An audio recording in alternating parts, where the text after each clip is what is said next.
Welcome, welcome, welcome, everybody. This is Dr. Venus. You're a hot mess millionaire, and I welcome you to a very, very interesting conversation.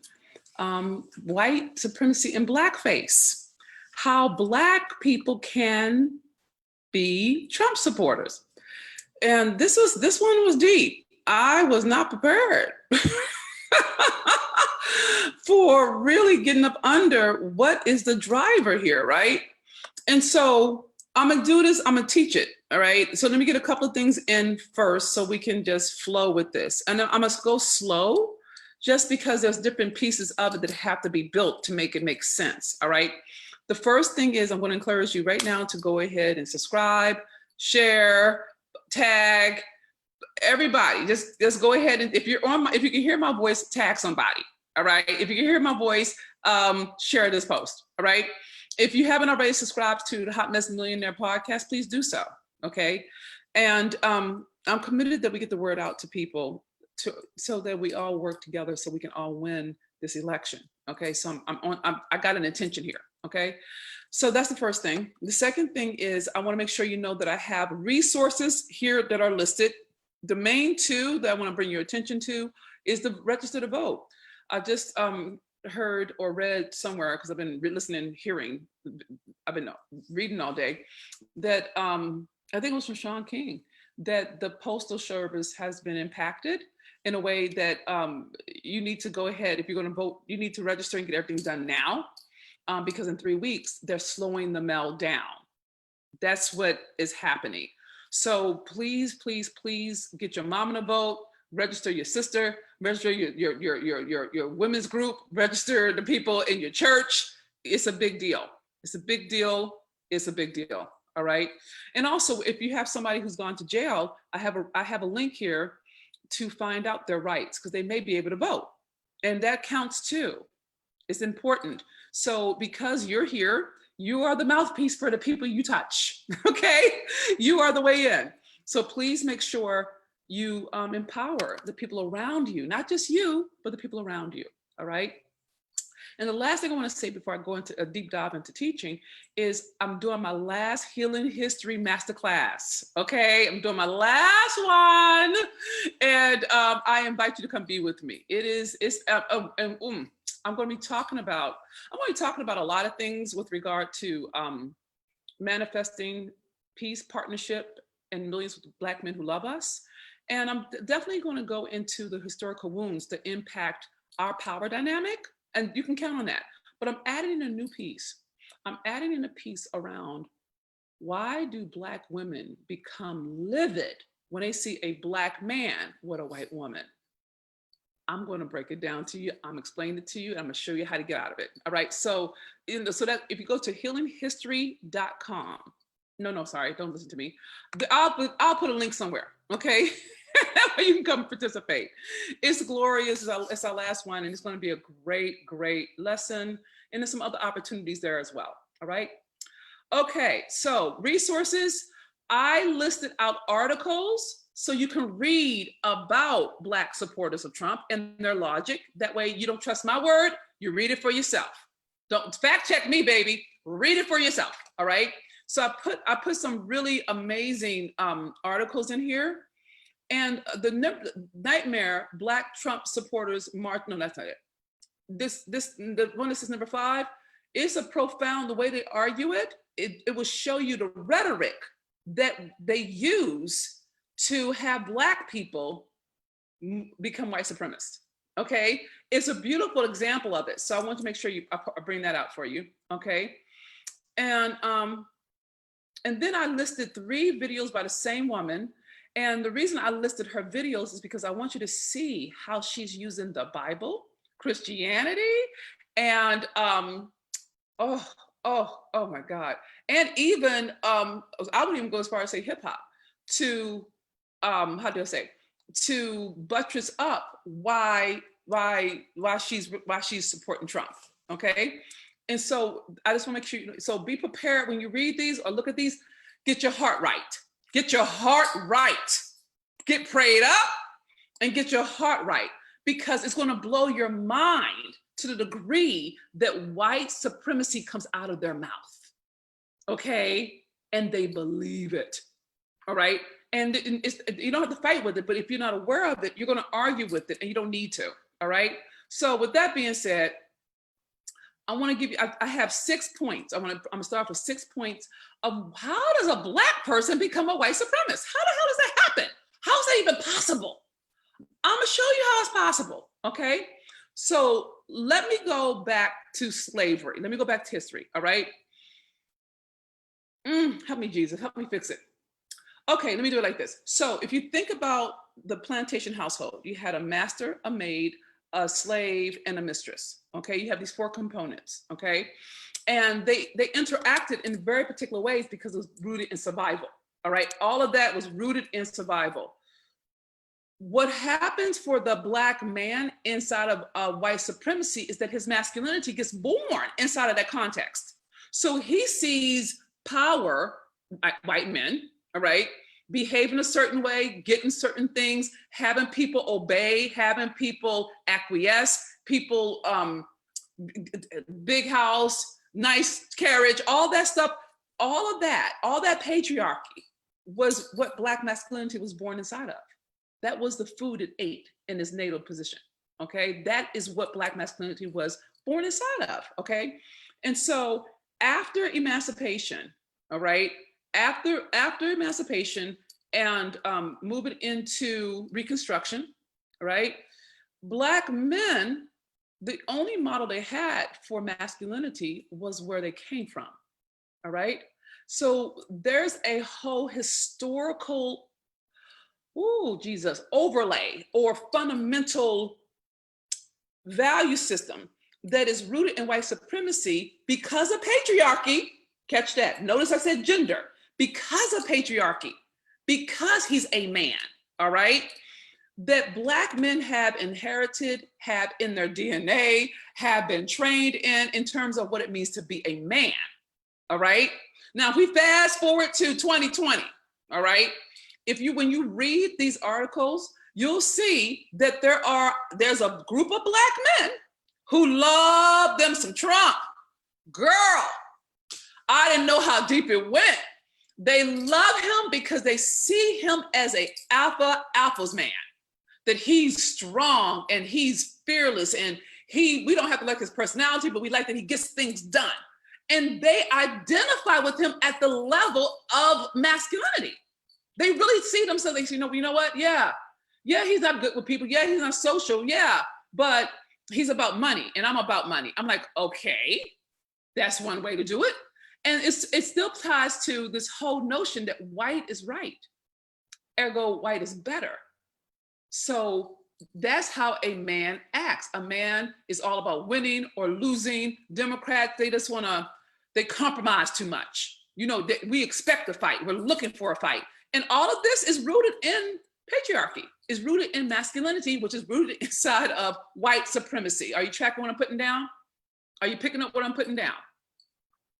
Okay, so that's the first thing I want to get in. I want to get in that historically, because of white supremacy, Black men are literally predisposed. Is that the way you say that word? They have a predisposition, that's the word, for power.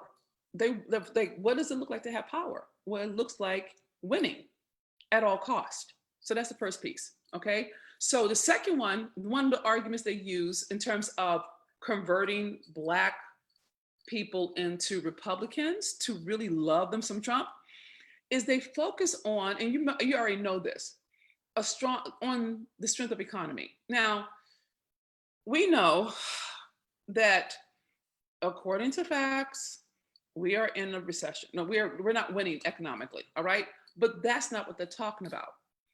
Based in what I've been reading, what they're talking about are small businesses. This one man was talking about that ever since Trump's been in office, his business has thrived, okay? Now here's the thing I want to make plain. He is a truck driver. He has trucks that he does his business with, okay? Now, if you think about it, given that we've been in quarantine for whatever time, right? His business would build up because we can't go nowhere. We need that's like an essential business. He has to do deliveries to get things done, blah, blah, blah, blah, blah, blah. But he's not attributing it to the condition. He's attributing it to Trump. Do you see what I'm saying? And that's very real for him. It's not, you can't argue with him. And he gets fussy. If you listen to his tone, he gets upset if you question him. Patriarchy. Okay. So I want you to notice that you'll hear a lot of small business owners say that they're winning because of Trump, not because of the circumstances. And that's another thing that has them say, I'm interested in money. He knows how to make money. He's done all of this. And they knew him before he became a president. This is what's so deep about it. There's a lot of rap songs that glorify Trump. You understand? There are people met him as their apprentice. He's been hanging out with rappers and basketball players over time. You see what I'm saying? And he was considered an aspirational person to be like. I remember even teaching about him being able to recreate his businesses before I saw how he left the people left the people damaged when he was doing his business stuff, right? But the point is, they know Trump from Apprentice. They know Trump from Trump Tower. They know Trump from way back in the day before he got here. So they're relating from his persona, not from the number of deaths that we have with COVID-19. Weekly, we have another Black man shot. It's not killing a Black man has become marketing. It's become a marketing tool, okay? We're not accounting for how many people don't have jobs. They're not looking at the facts. They're looking at what they value and what they believe based on what he says. So that's another one. And also, like I said a little earlier, he projects an image of strength and stands his ground. So this rugged,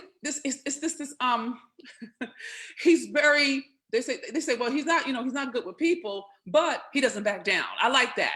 I don't back down either. And so on that premise, he has their loyalty. And it seems tiny, but wait till I get to the church, you'll see, okay?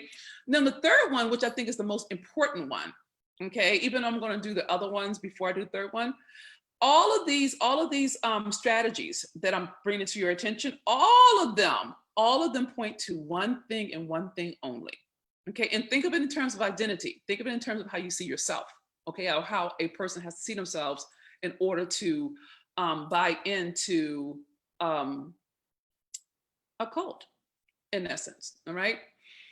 What they all point to is individualism.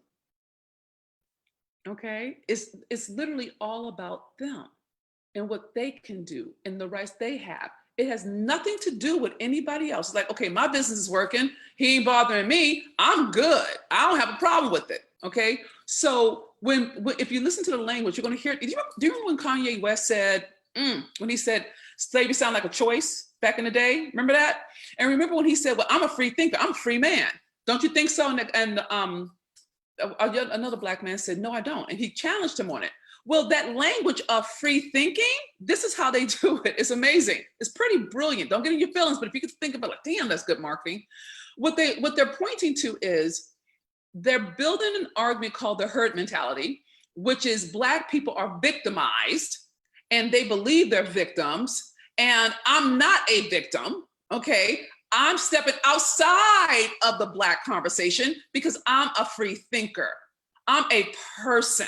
I'm Black, but I'm a person. Just like I'm tall, I'm a person, okay? And that comes up real big with the religious part. But the point of it is this. The way they're positioning it is, if you believe or relate to that you need to pull yourself up by your bootstraps, that the world doesn't owe you anything, that you have to make your own way, then you are predisposed to this ideology because it ties to your lived experience, okay? I was listening to Tim Harris, the Republican, Black Republican, let me see, make sure Tim Scott, right? I listened to his conversation, his talk during the Republican National Convention. And I'm gonna tell you, I was impressed. I'm like, okay, I can see how, if I were a person who wanted who was afraid of change, okay, who wanted something to believe in and to hold on to that was stable and familiar, and I listened to Tim talk, I could see how I would go with him. And let me tell you what he said. One of his taglines was, I went from cotton to Congress. That was, and it's one of his taglines. He says, I'm a Black man. I was able in this country to graduate, to be here. My mother worked hard. She was a single mom. He used all of the strategic tropes that you use in terms of Black rhetoric. You'll see it. It's so clear. It's like bullet points, right? And as he talked, he was saying stuff like, well, we're not, we have work to do. Will we stumble? Absolutely we'll stumble. Of course we will. But we're not where we used to be. I'm living proof. So that's his positioning, right? But then he goes on to say that we can get, in the next century, we'll move forward again. Here's the argument. We have to wait a whole nother 100 years to get another Black man in the Senate? So what he's arguing for is time. Like, let's make progress slowly. Let's make progress, in stages. And that's white supremacy. That's all white stuff. They don't want the big change because they're like, oh, they're gonna become socialists, which I'm like, oh, I have opinions. But the whole idea that for some Black people who are afraid of change, who need stability, something that they can hold on to that doesn't have them be accountable, this appeals. It's appealing to that particular aspect of one's identity that is being targeted. Case in point, let's go to church. Check this out.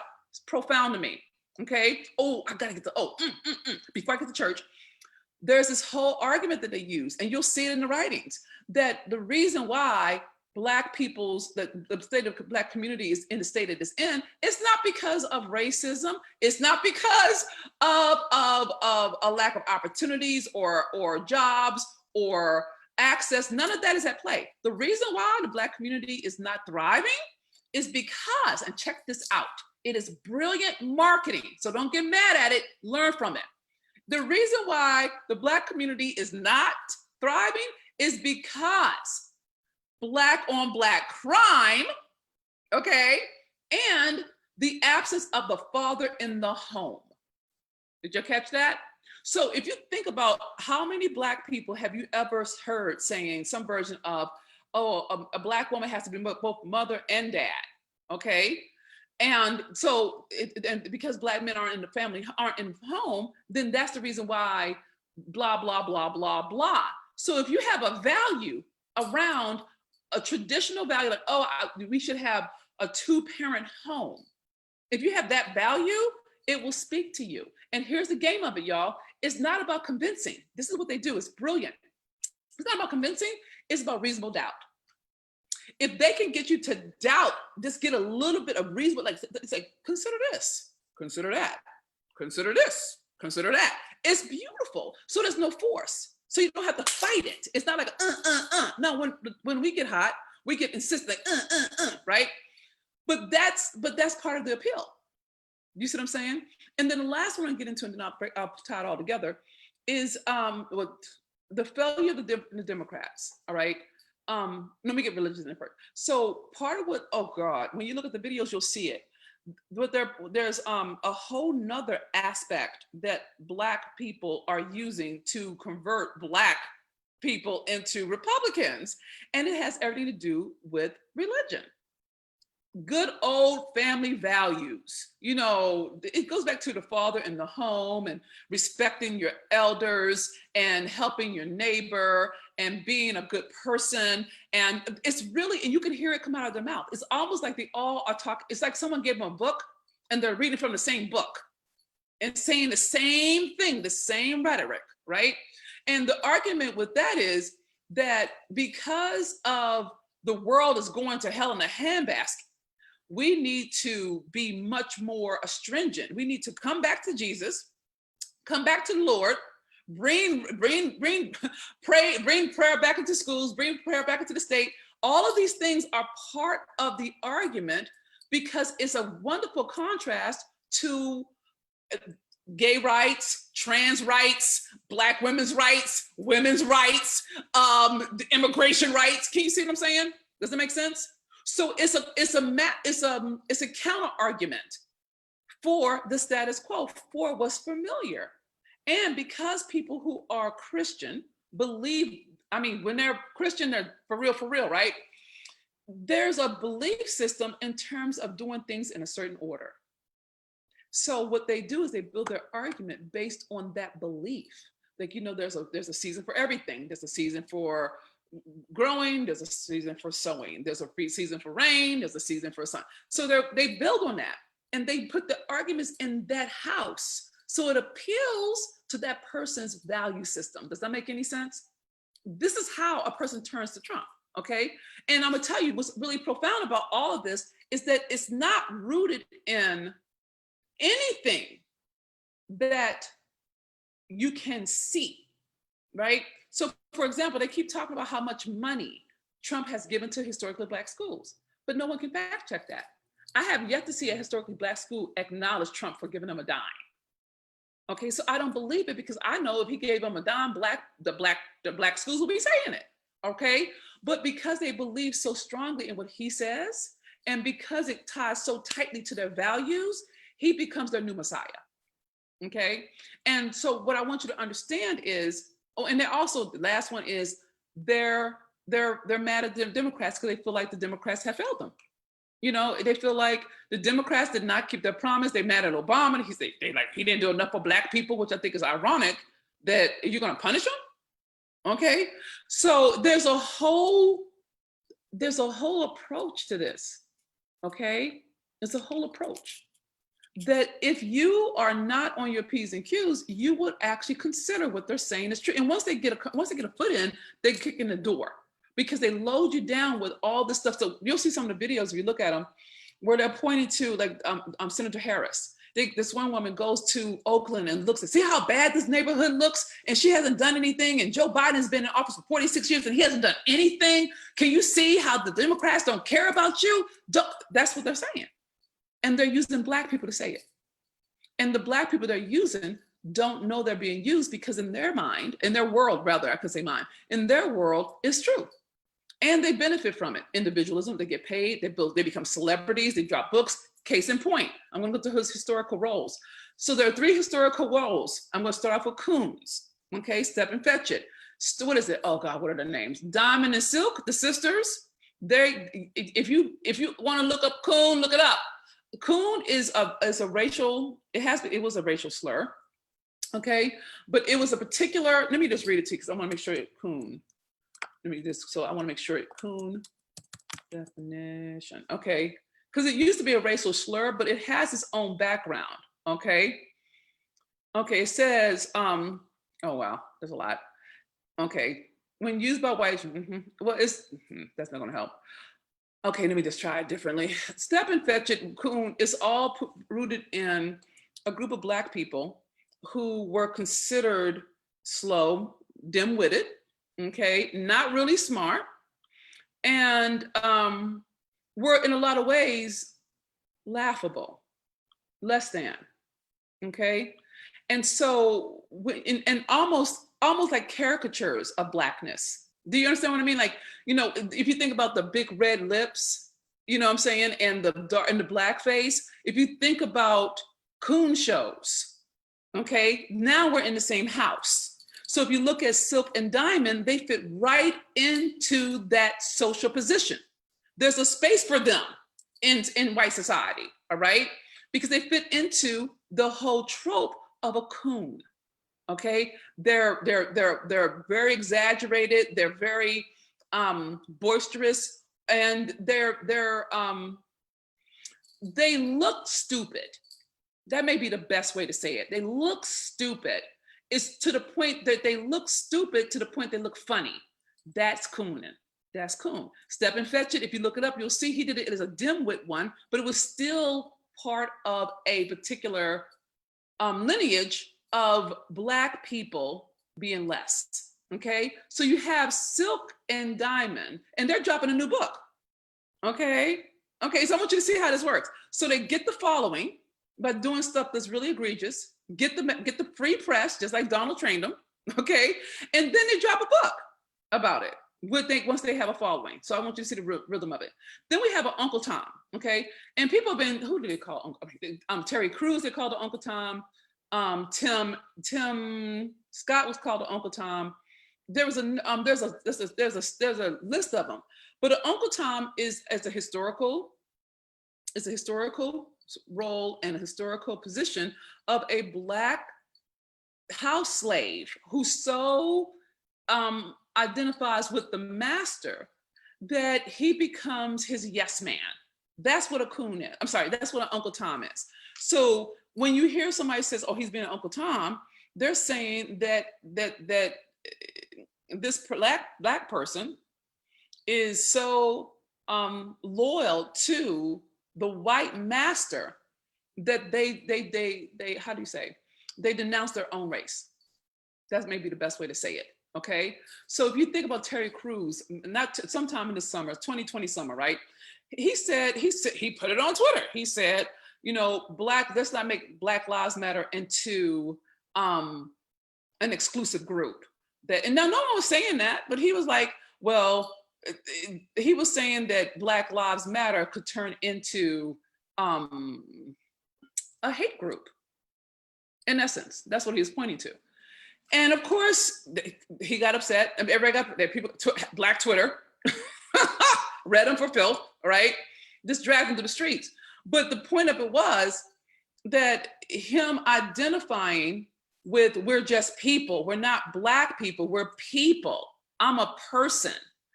That is the argument of white supremacy. And it disavows all the other factors. It disavows education, social systems, redlining.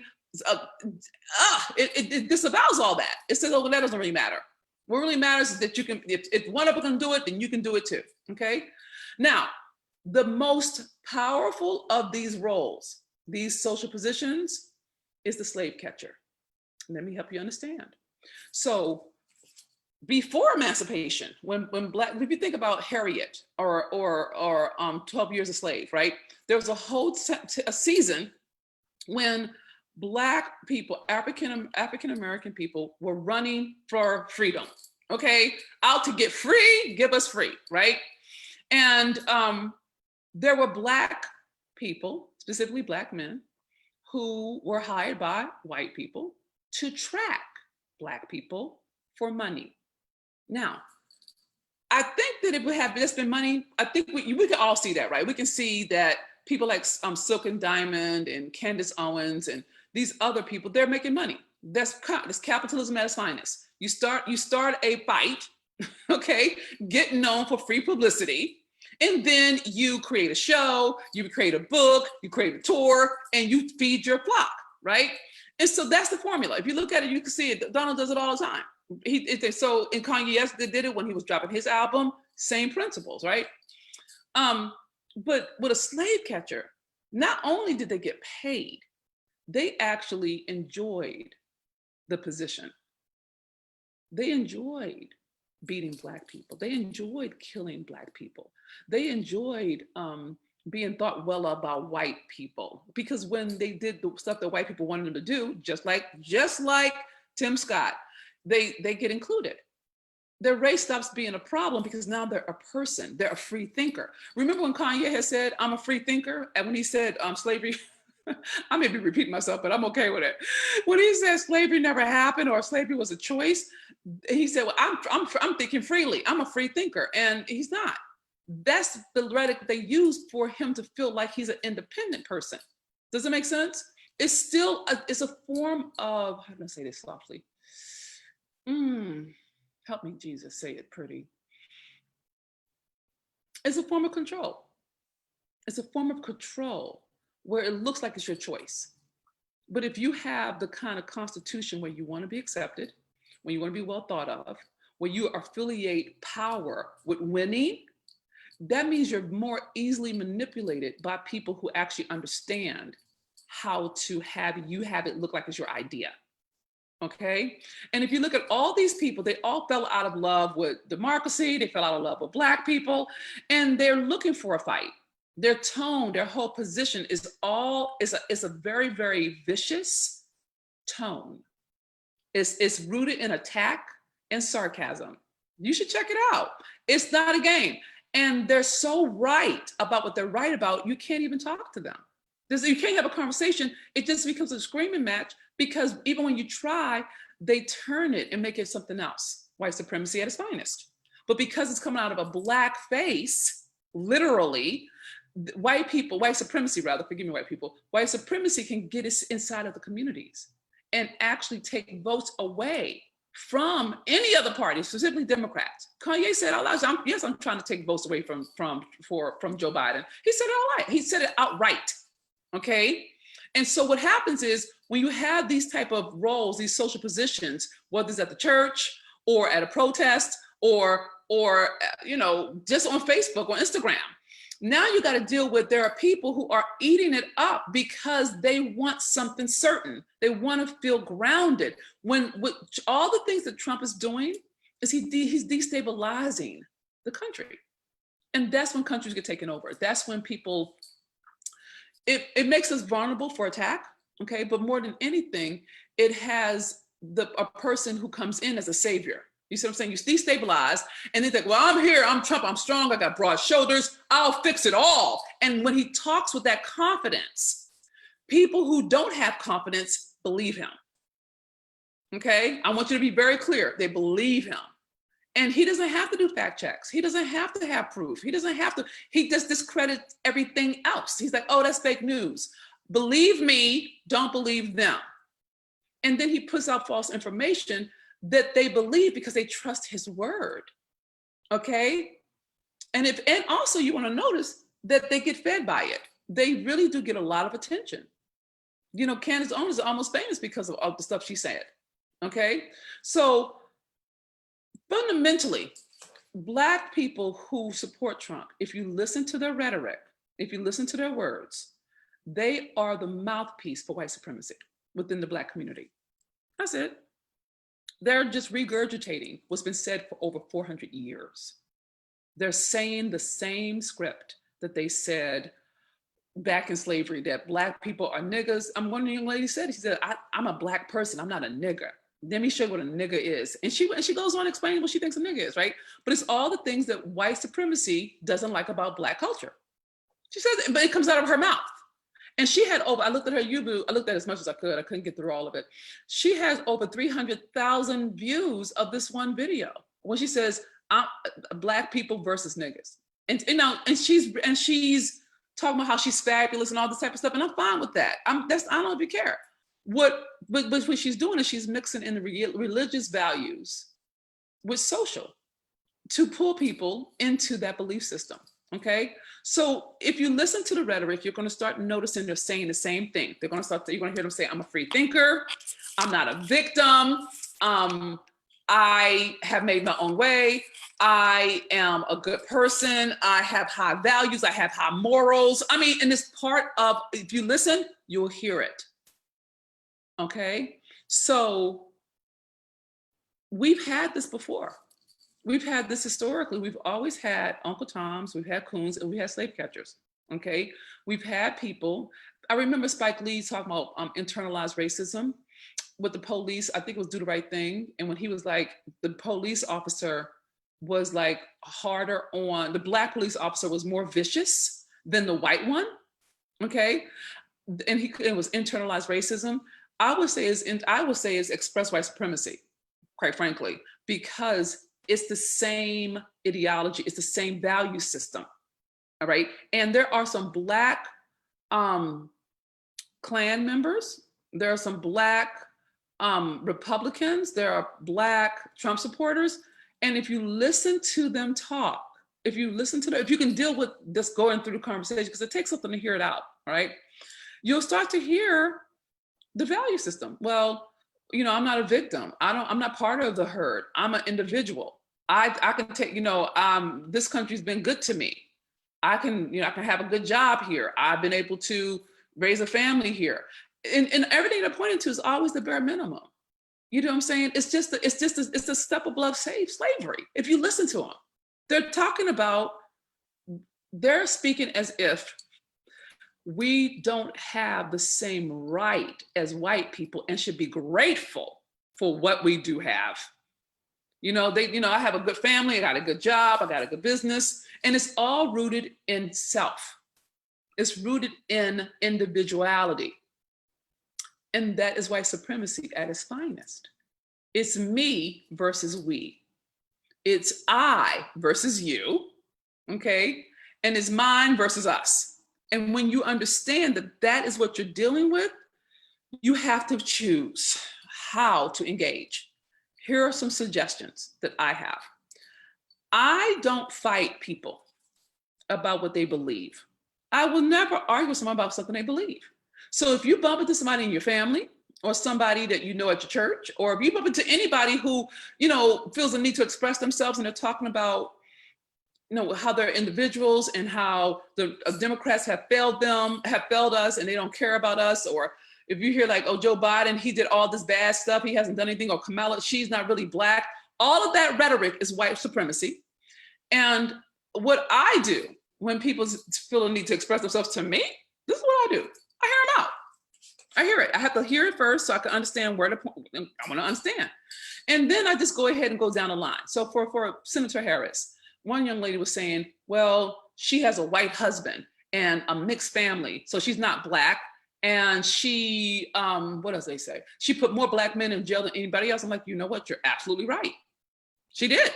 She has a prosecutor. She put more Black men in jail than anybody else. Yes, she's married to a white Jewish man. And yes, she took his kids on. I actually agree with you. So first and foremost, I'm just diffusing the fight because I'm not arguing with them about that point. I really don't care, because the truth is they don't even deny that. They're not tripping. I ain't tripping either. All right. And then I go on to say, all of that is accurate.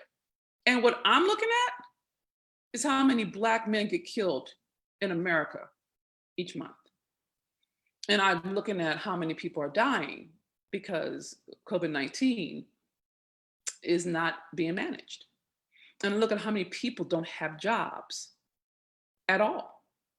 And we're talking in millions. I'm looking at how come we can't get our schools to open up so that my nieces and nephews can feel good and feel safe going to school. I'm looking at those matters. Those are the things that I am pointing to, and I respect yours. Okay, I do. You have your rights. And what I'm looking at is the impact. That's all I'm looking at. You can look at money, I'm looking at lives. That's it. Now you see what I'm saying? So I'm not fighting white supremacy. I'm yielding to it. And then it gives me room for me to actually say what I need. Does that make sense? So I don't want y'all to fight. I don't want y'all to get hot anymore. Don't get hot. You can't fight this kind of fight being mad. It's designed to piss you off. Just so you know, if you listen to their way of doing it, they want to make you mad. They want to get you in your feelings. Don't let them manipulate you. Don't do it. They're trying. They're trying every which way to Sunday. The fact that Trump is saying he's going to go to Wisconsin. It's just ratings. It's to get more ratings, get people up in arms, blah, blah, blah, la, la, la. All the stuff that he does to keep us unstable. And it's hard to think when you're not stable. Think about when you're in a boat, or it's hard to be clear when the boat is rocking. That's all that is. So what I need you to do is to not be baited. And it takes something. Okay, it takes something. It takes a lot, quite frankly. But if you think about our ancestors, they had to deal with water hoses and dogs and people getting in their face and spitting on them. Like that's some next level, right? So whenever I want to, get free, say my thing, I remember the control that they had. Nope, don't let them use you. Because each time we flex, they blame us. Think about it. Every time there's some kind of something that happens, and they say we're rioting. It's not the truth. It's not us. They literally send people from their camp into Black Lives Matters protests, peaceful protests, and they start fights. Do you understand? And the police are literally relating like we're the enemy. not even like citizens of America. Like we're like, you know, soldiers at war, except they have guns and we have signs, right? So I'm not suggesting it's easy. I'm not even pretending to be easy, but I'm gonna tell you the way the white supremacy works, all it needs is for you to just say something and it gives them the right to repurpose it. You see what I'm saying? Oh, I gotta say one more thing and then I'll surrender the mic. Another thing that white supremacy does, and it ties directly to moral values. Have you ever noticed that after they shoot or kill a Black man or a woman, they go into character assassination? Have you noticed that? It's like, well, he had drugs and she had a knife, or he had a knife and she had drugs, or her boyfriend was a drug dealer and all this type of stuff, right? Well, the reason they do that is because they're reaching out to people who have, one, stereotypes about Black people, okay, because of what's been perpetuated in the media for centuries. And two, is pointing to a moral compass, okay? So if you are a person who is morally driven and you defame their character, you now make it okay that the cop shot that bad person, that bad drug dealer, that bad man, that wicked woman, that slut, that, you know, that it's like, oh, she was just loose. She, like, all that kind of stuff. All of that, white supremacy. And it's coming out of Black people's face. Literally, they become a mouthpiece. They become the mouthpiece of white supremacy within the community, okay? So your job is not to react. They're looking for a fight. And they're just some people who really are, they're just designed to go against the grain, because that's how they get their attention, that's how they make their money, that's how they get their value. And they want you to argue with them. They want you to contest them. It gives them more ratings. It gives them more followers. It gives them more shine. If you ever want to shut somebody up, if you ever want to get rid of anything, the quickest and easiest way to do it is don't change it. Let it be exactly what it is with no change. Don't try to change it. Don't engage it. Don't try to change it. Don't engage it. Try with somebody you love. You know, if they want to argue, don't argue back. You know, you can hear them like, I hear you. I have nothing to say. And watch how quickly that argument dissipates. And I'm not saying be awful. I'm not saying being like withholding. You know what I mean? I'm not saying that. I'm saying literally no change causes disappearance. If you don't resist something, if what you resist persists, okay? So there you go. White supremacy and blackface, how Black people can become Trump supporters, all right? So that's all I got for today. Know that you love beyond measure, my sweet sister in success, and the brothers who love us and our allies. Thank you for listening to my word. If you were fed by this word, please pay it forward. Please tag, please share, please post your comments. I would love to hear what your thoughts are about this, okay? This topic, and know that I love you. I love you in that agape way. I thank God for you. And look, if they got to go this far to get to sabotage an election, girl, we are kicking butt. All right. So don't get discouraged. It's hard to stay empowered in the midst of all the sadness and the losses. But peace is a form of warfare. Peace is a form of warfare.